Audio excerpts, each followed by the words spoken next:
Welcome back to our channel, everyone. Again, this is Omar from Brownsburg Motorsports, and I will be showing you the step-by-step on how to remove and replace the front pads, rotors, and brake pad wear sensor on this 2017 Jaguar XE Premium. So stay tuned. Alright, so to remove the hardware, we're going to use a channel lock, and what I'm going to do is I'm going to put it against that over there, and then I'm going to try pull it out slowly. So as you can see, it's coming out slowly. Here we go. And I believe, there we go. You got it out. Just be careful when you do this, because as you saw, this hardware just jumped at me, basically. We're going to be go ahead and replacing that in case you're wondering. And in case you're wondering why I'm removing the rotors and pads, the back of the rotor is actually pretty rusted, and that's why we wanted to go ahead and tackle that. Alright, now that we have the hardware removed, the next step would be to remove loosening the bolts over here that holds the caliper to the caliper bracket. And to get to those bolts, there is these caps over there on the back. I don't know if you can see it or not, but there we go. This is what the caps looks like on the back. It covers basically the bolts or like the guide pins for the caliper. So there is one here and one up top. I already took out the one on the top. Now, before I actually start losing them, I'm just gonna like apply some force on the rear pad or the front pad to kind of push the piston for the caliper back, because we're gonna be installing new ones. And I brought my flathead. You can also use a pry bar. If you look, this is how I'm gonna put it, install it. Basically, I'm just trying to create some tension. There we go. I don't know if you can see it or not, but like right now it's a little bit more loose. There we go. The goal, like I said, is to create that tension on the caliper to be able to actually retract the piston all the way to the back. Okay, I think I got a little bit. Here we go. Now I'm just gonna push on the pad itself, if you can see it. All right, let's do a little bit more. And if you have a small pry bar, that would work as well. I believe it is retracted all the way to the back. Yes, it is. All right, we got the piston retracted all the way to the back. And now I'm gonna go ahead and grab my 11mm. I know the size is a little bit unusual, but again, it's a Jaguar. So with European cars, they always use unusual sizes. Like I said, I'm gonna grab my 11mm hex bit, and I'm gonna go ahead and there we go. There we go. I don't know if you can see it or not turning, but that's the first one. There is two of them, obviously, one on the bottom, one at the top, on every single caliper of any car. So that's the first one. I didn't take it out all the way, just like loosened it. I want to get the top one loose first. There we go. Now I'm gonna go ahead and open the top one all the way to the end. So I'm gonna go ahead right now and I'm gonna go ahead and open these two all the way out, and I'll show you how we're gonna remove the caliper and the pads. All right, I got my caliper bolts all the way out. Now, in case you're wondering at this point, I haven't spoken about the brake pad wear sensor. It's actually supposed to be installed over here, but it was previously snapped. Hence, the customer had the code for the pads worn out. I'm guessing a pebble or something must have hit it while driving. It happens on a lot of these cars that are equipped with a brake pad wear sensor, so it's nothing to be worried about. It's nothing alarming. Now, let me just go ahead and get the camera on this side here so I can show you. Now that I got the bolts out, I'm just gonna go ahead and make sure. There we go. I'm gonna go ahead and remove the caliper.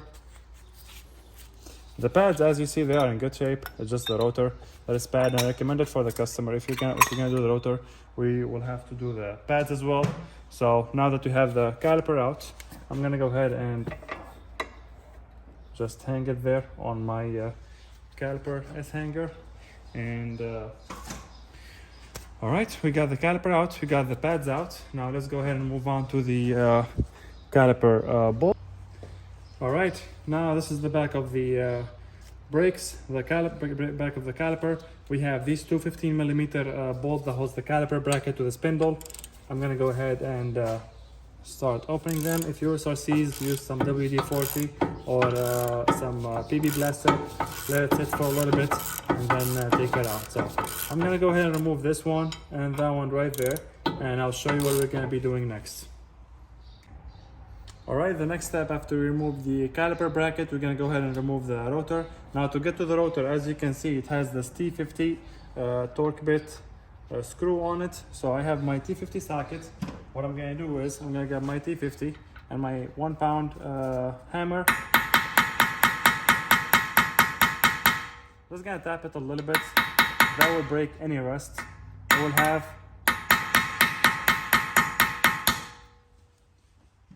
And I'm gonna add some PB blaster on it, and I'm just gonna let it sit for a little bit, slowly, so I don't make a mess.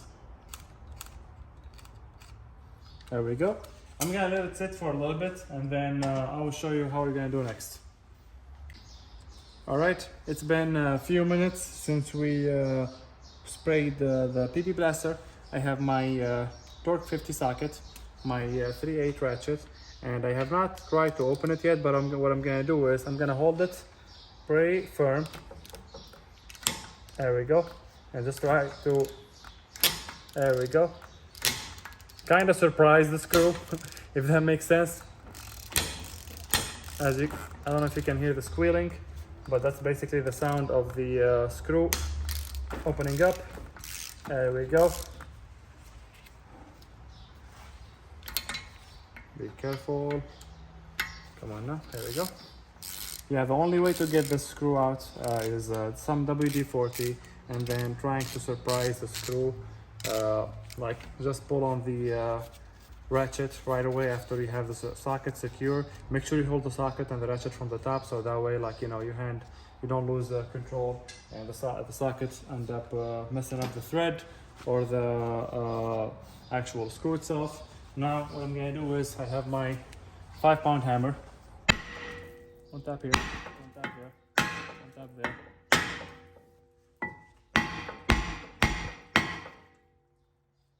There we go.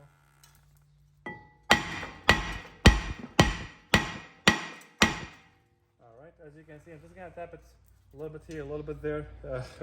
I can show you the amount of rust that just broke out of this rotor. But anyway, I'm gonna keep tapping it here and there. So a little bit on the side, a little bit on the side, that side, this side over here, and then I'll show you what we're gonna do next. Alright, as you can see, I just kept hammering it, turning the rotor, hammering it, turning the rotor, hammering it from the back. Or you can do the same process from the front, a little bit here, a little bit there, until the rotor pop out. And just to show you, this is what the rotor looks like on the back. And this is the reason why we are replacing the rotors and the pads on this car. Now we have our rotor out. What I'm gonna do is I'm gonna go ahead and grab my wire brush, and I'm gonna try and clean up some of the rust. You can see over here, if you have an air tool, that would work as well. But if not, you can just use like these wire brushes. You can get a Harbor Freight for like $3-4. There we go. Just to get most, or at least a little bit of that rust out. Now, the finishing touches, what I usually do is I add some grease on the side over here, so that way in the future, whenever we are replacing, whoever is going to replace the rotor after us, or if we replace it here, the rotor is not seized on the actual wheel bearing or the hub assembly. Believe me when I tell you, one time the rotor was so rusted that the actual rotor snapped in half. I'm not talking straight forward, but diagonal. So like the back part of the rotor and the front part of the rotor were actually like broken. Anyway, we got the rotor out. We cleaned up the rust. I'm gonna go ahead and grab my new rotor. And before I do that, I'm gonna double check the size. Now on this vehicle, it's my understanding that there is two sizes. There is 350mm, there is 325mm. It's very important to know which one are equipped to your car before you do the job, so that way you don't open everything and then the rotors you got don't match or anything, and you know you lost some time. In this scenario, the rotors are 325mm. So let me get that part and I'll show you what we're gonna do next. All right, we got our new rotor in, and I just match up the size, make sure the dimensions are correct. Now, what we have to do is whenever we put the new rotor, we have to make sure that the hole for that T50 screw is matching, and just like that, you can see it over there. I'm gonna grab my screw. I cleaned up the rust on it a little bit. I'm gonna try to see if I can screw it in with my hands just a little bit. There we go, to make sure it's installing properly and the screw itself is not tilted. So now I have my ratchet and I'm gonna tie that slowly. Just gonna hold the rotor. There we go. As you can see, it's sitting properly now. Now, finishing touches is just like how we cracked the rust earlier and opened the screw. I'm just gonna surprise it to tie it as much as possible. There we go. That should be good. Now I'm gonna go ahead and grab my caliper bracket. Now for the caliper bracket, I cleaned up the rust that was a little bit over here and there with my wire brush. And let me get this on the side so I can show you how we are gonna do this. Probably it's better on the side over here for you guys to see. There we go, that is much better. Now I cleaned up the bolts as well, both 15mm. What I'm gonna use is I'm gonna go ahead and use my thread lock Permatex. Some of you guys in the comment section asked me before what kind of thread lock I use. I've been using this for years. It's been doing really good job with me, so I'm just gonna put just a little bit on the actual screw before I install it. We have our caliper bracket, and we haven't gone to the part for the brake pad wear sensor, but we will be getting there very shortly. So I put my thread lock over there, if you can see it. I'm just gonna start screwing this with my hand, just to make sure, you know, the thread is, the bolt is sitting in properly. I have my second bolt right here. I'm gonna add some thread lock on it as well.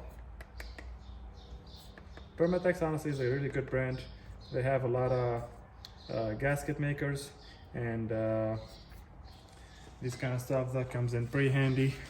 And you can get them from like AutoZone or Ali, Advanced Auto Parts. All right, now we have that second one sitting in properly. I'm gonna grab my ratchet and 15mm socket, and I'm gonna go ahead and start tying these up.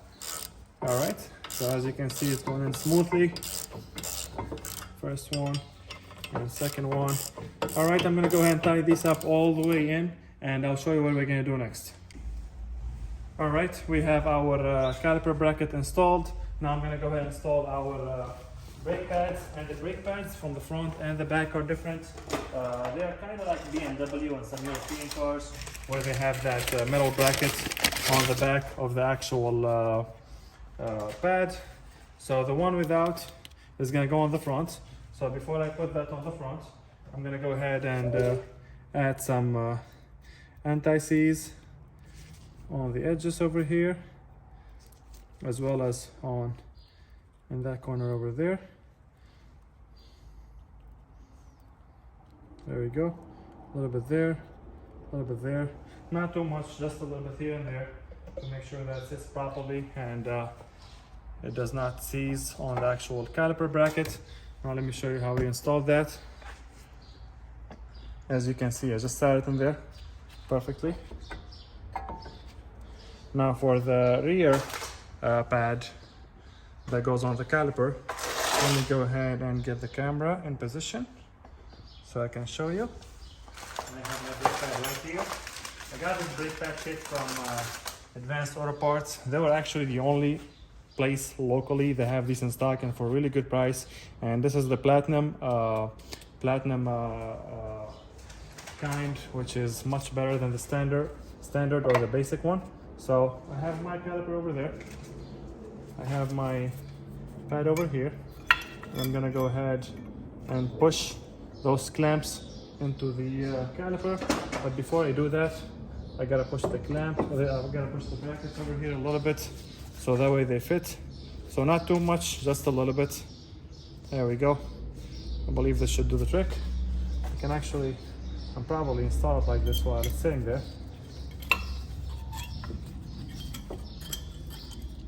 Actually, I think I need to push it a little bit. There we go. A little bit from the side as well. You don't have to push it all the way in. We definitely want it to actually sit properly. So let's see.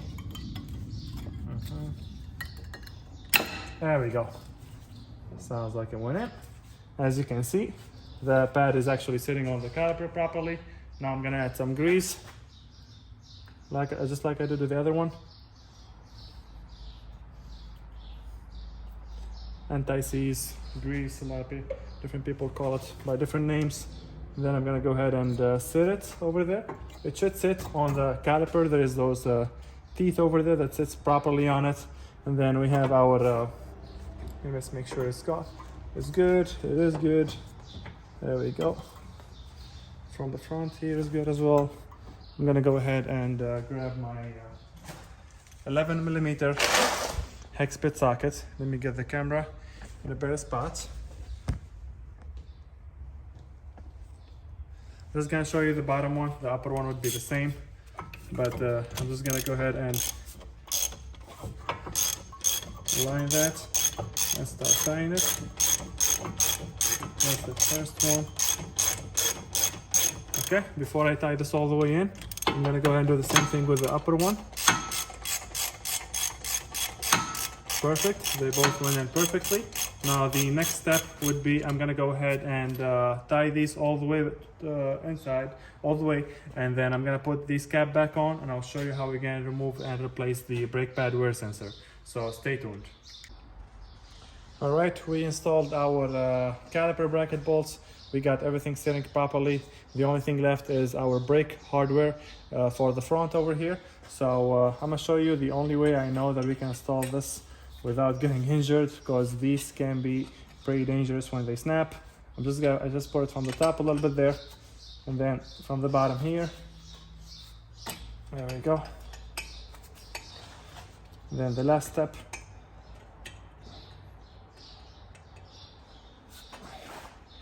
There we go. I have my hand on it. I'm gonna go ahead and perfect. And as you just heard, you heard a snap. So I set it on the top, bend it a little bit, got it in there, and then got it in here, and then I pulled this piece over here all the way to the back and pushed it, and then using my 1-pound hammer, I just tapped it, and you heard a snap. So that's how we install the hardware. Now the last thing to do is replacing the brake pad wear sensor. So let me get the camera in a better spot and I'll show you how we're gonna do this. All right, so like I mentioned earlier, the brake pad wear sensor was snapped. It could be a pebble, could be something, but basically it was installed over here. Went ahead and pulled it out from here. And then on the back over here, if you can see it, you're just gonna pull it out. And then I'm gonna bring it to this side over here. Let me bring the camera to the other side. I don't know if you can see it right there, yes. Perfect. Now this is our brake pad wear sensor, the blue one over here. I'm gonna go ahead and push it out of the spot over here. That's the wheel speed sensor right next to it. Now this brake pad wear sensor, most of the cars, they only put one on the front driver and one on the, okay, so it turns out this actually, you have to take this one out so you can get to the second one. There we go, just like I did. Same thing with the side over here. But as I was saying, most European cars, they only have one sensor on the front driver and one on the front passenger. So I moved the wheel speed sensor out of the way. Now I'm gonna get to the brake pad wear sensor. I'm gonna pull it out all the way on the side here. There we go. And now if you follow the wire, you can see it going behind the fender liner. So there was this clip over here, metal clip. So I just like twisted it with my hand and screwed it. Took it out. Now let's see what's behind there. Let me see if I can get it on camera. I don't know if you can see it or not, but it's going right there. Now let me go ahead and get this out. So this is the one. Perfect. And then if you can see, it's sitting right there. I'm gonna grab my clip remover.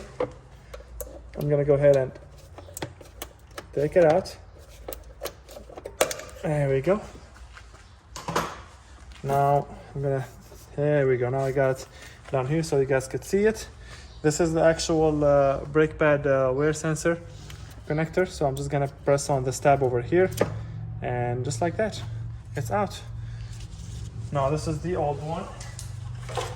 The new one, we're gonna retrace our steps. So everything we did, we're just gonna do it backward. This is the new one over here. Make sure the connector is matching. which it should be matching. Here we go. Yep, it looks the same to me. Make sure it's secure. There we go. Then we're gonna go ahead and install it back over here. All right, so I got the sensor back in place. Turns out it was just the clip was a little bit bigger, so I just cut it off with a wire cutter on the side a little bit, and it fit perfectly. Now this one is aftermarket, so it's a little bit different than the original one. And so what I did, this is what it looks like. This is the new brake pad sensor. This is the new brake pad sensor. Goes here first and then goes over here, then turns from this side, from the back, to go over there. And then from there it comes all the way here, and from that it goes to the pad. Now for you to, just so that you know, I'm just gonna remove this so I can show you. It has that metal clip in the bottom over here, and it just slides back in. Make sure that notch that you see over there, make sure that notch is facing the rotor, because that's basically how it senses. With time, as the brake pad gets worn out, the rotor gets closer there, and then starts surfacing that notch until it's all to the end, and it will show you a message, hey, remove your brake pads, they are worn out. And with that, this sums up our job for this 2017 Jaguar XE Premium.